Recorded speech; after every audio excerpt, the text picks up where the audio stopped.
Taste and മെമ്മറീസിലേക്ക് സ്വാഗതം. ഇന്ന് ഞാൻ വന്നിരിക്കുന്നത് കുട്ടികൾക്ക് ലഞ്ച് ബോക്സിലൊക്കെ കൊടുത്തുവിടാൻ പറ്റിയ നല്ല ഹെൽത്തി ആയിട്ടുള്ള ഒരു റെസിപ്പി ആയിട്ടാണ്. ഈ റെസിപ്പി തയ്യാറാക്കി എടുക്കാനായിട്ട് 250 ml കപ്പിൽ 1 കപ്പ് ബസ്മതി അരി എടുത്തിട്ടുണ്ട്.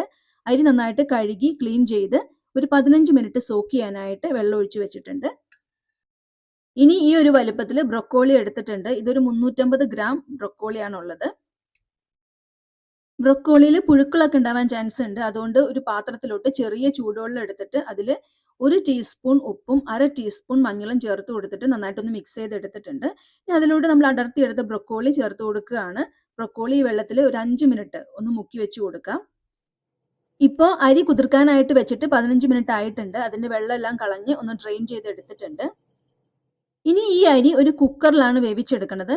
അതിനായിട്ട് ഒരു കുക്കർ അടുപ്പത്തോട്ട് വെച്ചിട്ടുണ്ട്. അതിലോട്ട് 1 ടേബിൾ സ്പൂൺ നെയ്യാണ് ചേർത്ത് കൊടുത്തത്. നെയ്യൊന്ന് ചൂടായി വന്നപ്പോൾ ഒരു ചെറിയ കഷ്ണം പട്ട, 3 ഗ്രാമ്പു, ഇനി വേണ്ടത് ഏലക്കായയാണ്. 2 ഏലക്കായ എടുത്തിട്ടുണ്ട്. അത് ഇതുപോലെ ചെറുതായിട്ടൊന്ന് പൊളിച്ചിട്ടാണ് ചേർത്ത് കൊടുത്തത്. ഇനി വേണ്ടത് ബേ ലീഫാണ്. 2 ചെറിയ ബേ ലീഫ് ചെറുതായിട്ടൊന്ന് മുറിച്ച് ചേർത്ത് കൊടുക്കുകയാണ്. ഇനി വലിയ ബേ ലീഫ് ആണെങ്കിൽ ഒരെണ്ണം എടുത്താൽ മതിയാവും. 1/4 ടീസ്പൂൺ പെരുംജീരകം കൂടി ചേർത്ത് കൊടുക്കുകയാണ്. ചെറിയ ജീരകമല്ല, പെരുംജീരകമാണ് ചേർത്ത് കൊടുത്തത്. സ്റ്റൗ ലോ ഫ്ലെയിമിലോട്ടാക്കിയിട്ടാണ് സ്പൈസസ് എല്ലാം ചേർത്ത് കൊടുത്തത്. ഇനി നമ്മൾ ചേർത്ത് കൊടുത്ത ഈ സ്പൈസസ് എല്ലാം ഒന്ന് മൂത്ത് വരണം. സ്പൈസസ് മൂത്ത് വരുമ്പോൾ അരി വേവിക്കാൻ ആവശ്യമായിട്ടുള്ള വെള്ളം ചേർത്ത് കൊടുക്കണം. ഞാനിവിടെ 1 കപ്പ് അരിയാണ് എടുത്തത്. അപ്പം അതിനായിട്ട് 1.5 കപ്പ് വെള്ളം ചേർത്ത് കൊടുത്തിട്ടുണ്ട്. 1/2 ടീസ്പൂൺ ഉപ്പും കൂടി ചേർത്ത് കൊടുക്കുകയാണ്. ഇനി വെള്ളം ഒന്ന് തിളച്ചു വരണം. അതുവരെ ഒന്ന് മൂടി വെച്ച് കൊടുക്കാം.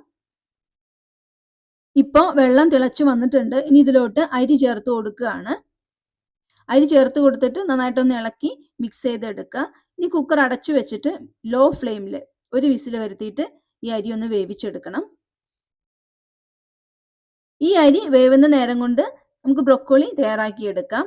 ബ്രൊക്കോളി തയ്യാറാക്കിയെടുക്കാനായിട്ട് ഒരു വലിയ സവാള എടുത്തിട്ടുണ്ട്, ഒരു വലിയ തക്കാളി, ഇനി വേണ്ടത് വെളുത്തുള്ളിയാണ്. 3 വലിയ അല്ലി വെളുത്തുള്ളി എടുത്തിട്ടുണ്ട്. ഇനി ഒരു ചെറിയ പീസ് ഇഞ്ചി. ഇനി വേണ്ടത് മല്ലിയിലയാണ്. ഇതുപോലെ ഒരു കൈപ്പിടി മല്ലിയില എടുത്തിട്ടുണ്ട്. പുതിനയില വേണം. പുതിനയില ഇതുപോലെ തന്നെ ഒരു കൈപ്പിടി പുതിനയിലയാണ് എടുത്തിട്ടുള്ളത്. ഇനി നമ്മൾ നേരത്തെ വെള്ളത്തിൽ മുക്കി വെച്ചിട്ടുണ്ടായിരുന്ന ബ്രൊക്കോളി ഉണ്ടല്ലോ, അത് ഇതുപോലെ വെള്ളമെല്ലാം കളഞ്ഞെടുത്തിട്ടുണ്ട്. ഇനി ഈ ബ്രൊക്കോളി തയ്യാറാക്കി എടുക്കാനായിട്ട് ഞാനൊരു ചീനച്ചട്ടി അടുപ്പത്തോട്ട് വെച്ചിട്ടുണ്ട്. ഞാൻ അതിലോട്ട് കുറച്ച് വെളിച്ചെണ്ണയാണ് ചേർത്ത് കൊടുത്തത്. നിങ്ങൾക്ക് ഏത് ഓയിൽ വേണമെങ്കിലും യൂസ് ചെയ്യാം. ഇനി ഒരു ചെറിയ കഷ്ണം പട്ട, 2 ഗ്രാമ്പു, 1 ഏലക്കായ. ഈ ഏലക്കായയും ഞാനൊന്ന് ചെറുതായിട്ട് പൊളിച്ചിട്ടാണ് ചേർത്ത് കൊടുത്തത്. ഇതെല്ലാം ചേർത്ത് കൊടുത്തിട്ട് ഒന്ന് ഇളക്കി കൊടുക്കാം. സ്പൈസസ് എല്ലാം ഒന്ന് മൂത്ത് വരണം. സ്പൈസസ് മൂത്ത് വരുമ്പോൾ നമ്മൾ എടുത്തു വെച്ച ഇഞ്ചിയും വെളുത്തുള്ളി ഉണ്ടല്ലോ, അത് ഒന്ന് ചതച്ച് ഇതിലോട്ട് ചേർത്ത് കൊടുക്കുകയാണ്. ഇനി ഇഞ്ചിയും വെളുത്തുള്ളിയും ഒന്ന് മൂത്ത് വരണത് വരെ ലോ ഫ്ലെയിമിലിട്ടിട്ട് ഏകദേശം 1 മിനിറ്റൊക്കെ ഒന്ന് ഇളക്കി കൊടുക്കാം. ഇഞ്ചിയും വെളുത്തുള്ളിയും മൂത്ത് വരുമ്പോൾ സവാള ചേർത്ത് കൊടുക്കുകയാണ്. സവാള പെട്ടെന്ന് വഴന്ന് കിട്ടാൻ വേണ്ടിയിട്ട് ഒരു 1/4 ടീസ്പൂൺ ഉപ്പൂടെ ചേർത്ത് കൊടുത്തിട്ടുണ്ട്. ഈ സവാള നന്നായിട്ട് വഴന്ന് കളറെല്ലാം ഒന്ന് മാറി തുടങ്ങണം. അതുവരെ മീഡിയം ഫ്ലെയിമിലിട്ടിട്ട് ഒന്ന് വഴറ്റിയെടുക്കാം.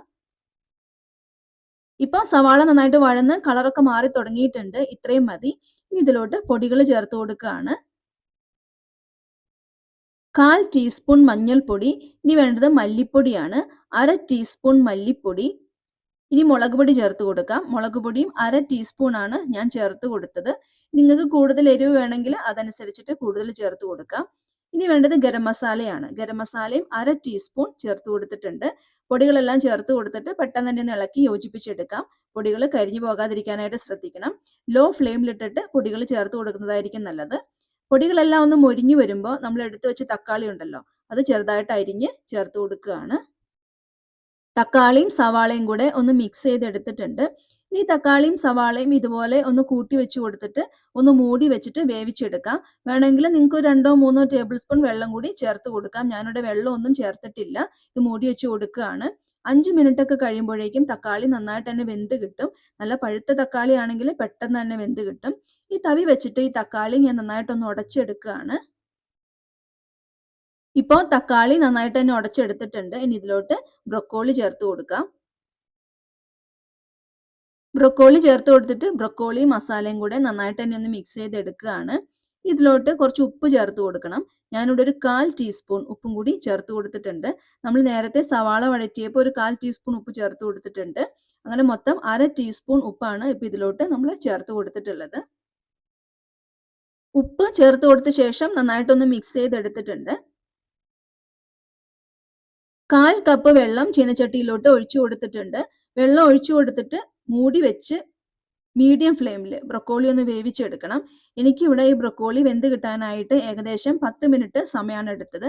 ഈ 10 മിനിറ്റിന്റെ ഇടയിൽ 2ഓ 3ഓ തവണ ഞാൻ മൂടി തുറന്നിട്ട് ബ്രൊക്കോളി ഇളക്കിയിട്ട് കൊടുത്തിട്ടുണ്ടായിരുന്നു. അല്ലെങ്കിൽ ബ്രൊക്കോളി അടിയിൽ പിടിക്കാനായിട്ട് ചാൻസ് ഉണ്ട്. ഇപ്പോൾ ബ്രൊക്കോളി നന്നായിട്ട് തന്നെ വെന്ത് കിട്ടിയിട്ടുണ്ട്. ഇനി ഇതിലോട്ട് ചോറ് ചേർത്ത് കൊടുക്കണം. നമ്മൾ നേരത്തെ വേവിക്കാൻ വെച്ചിട്ടുണ്ടായിരുന്ന അരി ഉണ്ടല്ലോ, അത് കുക്കറിന്റെ പ്രഷർ എല്ലാം പോയിട്ട് തുറന്നിട്ടുണ്ട്. കുക്കറിന്റെ പ്രഷർ എല്ലാം പോയ ശേഷമാണ് ഞാൻ കുക്കർ തുറന്നിട്ടുള്ളത്. ഇനി ചോറ് ഇതിലോട്ട് ചേർത്ത് കൊടുത്തിട്ട് ഈ ബ്രൊക്കോളിയും ചോറും എല്ലാം കൂടെ നന്നായിട്ട് തന്നെ ഒന്ന് മിക്സ് ചെയ്തെടുക്കുകയാണ്. ഇപ്പോൾ ചോറും ബ്രൊക്കോളിയും എല്ലാം കൂടെ നന്നായിട്ട് മിക്സ് ചെയ്തെടുത്തിട്ടുണ്ട്. ഇതിലോട്ട് നമുക്ക് മല്ലിയിലയും പുതിനയിലയും ഒക്കെ ചേർത്ത് കൊടുക്കാം. നമ്മൾ നേരത്തെ എടുത്ത് വെച്ചിട്ടുണ്ടായിരുന്ന മല്ലിയില ഉണ്ടല്ലോ, അത് ചെറുതായിട്ട് മുറിച്ചിട്ടാണ് ഞാൻ ഇതിലോട്ട് ചേർത്ത് കൊടുത്തത്. ഇനി ചേർക്കേണ്ടത് പുതിനയിലയാണ്. പുതിനയില ഞാൻ മുറിച്ചിട്ടൊന്നുമില്ല, അങ്ങനെ തന്നെ ചേർത്ത് കൊടുക്കുകയാണ്. മല്ലിയിലയും പുതിനയിലയും കൂടി ചേർത്തിട്ട് ഒന്നുകൂടെ നന്നായിട്ടൊന്ന് മിക്സ് ചെയ്തെടുത്തിട്ടുണ്ട്. 1 ടേബിൾ സ്പൂൺ നെയ്യ് ഞാൻ ഇതിലോട്ട് ചേർത്ത് കൊടുത്തിട്ടുണ്ട്. നമ്മൾ നേരത്തെ ചോറ് വേവിച്ചപ്പോൾ 1 ടേബിൾ സ്പൂൺ നെയ്യ് ചേർത്തിട്ടുണ്ട്. അതുകൊണ്ട് നിങ്ങൾക്ക് വേണമെങ്കിൽ മാത്രം നെയ്യ് ചേർത്താൽ മതി.